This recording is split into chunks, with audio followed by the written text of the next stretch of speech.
নিয়ামতপুরে তারুণ্যের উৎসব 2025 ফুটবল টুর্নামেন্টে ফাইনাল খেলা অনুষ্ঠিত।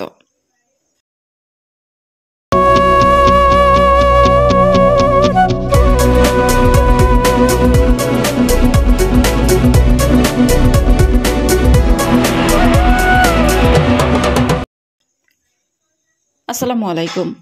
এডিপি বাংলার সংবাদে সবাইকে স্বাগত জানাচ্ছি। সুমা আহমেদ। নিজস্ব প্রতিবেদক শেখ রুবেল আহমেদের পাঠানো তথ্যচিত্রে দেখুন বিস্তারিত।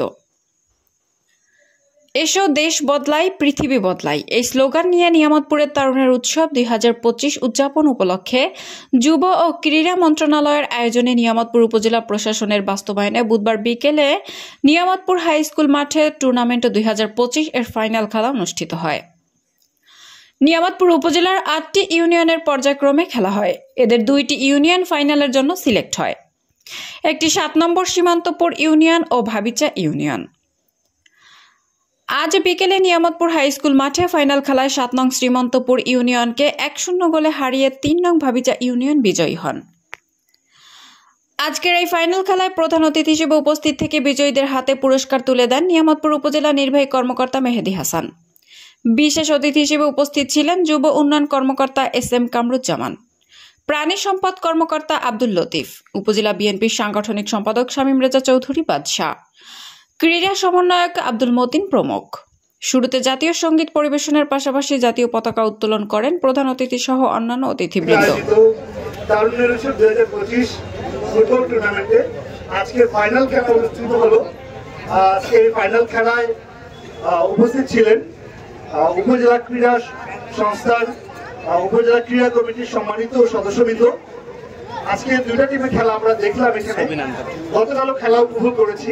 আসলে পুরো টুর্নামেন্টটি টান উত্তেজনার মধ্য দিয়ে সবগুলো ম্যাচ অনুষ্ঠিত হয়েছে। আজকে আমরা দেখতে পেলাম যে আজকে যে ম্যাচটি একেবারে হাড্ডাহাড্ডি লড়াই হয়েছে। 2টি টিম সমানে সমান টক্কর দিয়ে খেলেছেন। তবে যেহেতু কোন একটি দল জয়ী হবে আর কোন একটি দল বিজিত হবে, এটাই নিয়ম। অভিনন্দন জানাচ্ছি ভাবিচা ইউনিয়ন একাদশকে, যারা আজকের এই বিজয়ের মুকুট ছিনিয়ে নিয়েছে। একই সাথে অভিনন্দন জ্ঞাপন করছি শ্রীমন্তপুর ইউনিয়ন একাদশকেও, যারা আজকের রানার্স আপ হিসেবে তাদের অবস্থান দখল করে নিয়েছেন। শ্রীমন্তপুর ইউনিয়ন একাদশ দারুণ খেলেছে, হয়তো ভাগ্য সহায় হয়নি বলে তারা চ্যাম্পিয়ন হতে পারেনি। সামনের টুর্নামেন্টে অবশ্যই ভালো করবে এবং অন্য যে 6টি ইউনিয়ন থেকে অংশগ্রহণকারী দল রয়েছে তারা হয়তো এখানে উপস্থিত নেই। তো সকল ইউনিয়নের দলের জন্য শুভেচ্ছা শুভকামনা রইল।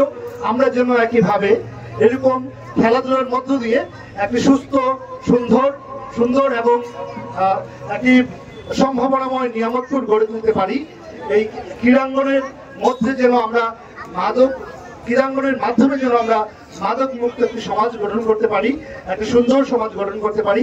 আজকের বাংলাদেশ আপনারা দেখেছেন তরুণদের বাংলাদেশ। আর খেলাধুলা, ক্রীড়াঙ্গন, ক্রীড়ামোদী জনগণ, ক্রীড়ায় অংশগ্রহণকারী ক্রীড়া ব্যক্তিত্ববর্গ সকলের মাধ্যমে কিন্তু আমরা একটি সুন্দর সমাজ গড়তে পারবো। উপজেলা ক্রীড়া সংস্থার সম্মানিত সদস্যবৃন্দকে আমি পুনরায় ধন্যবাদ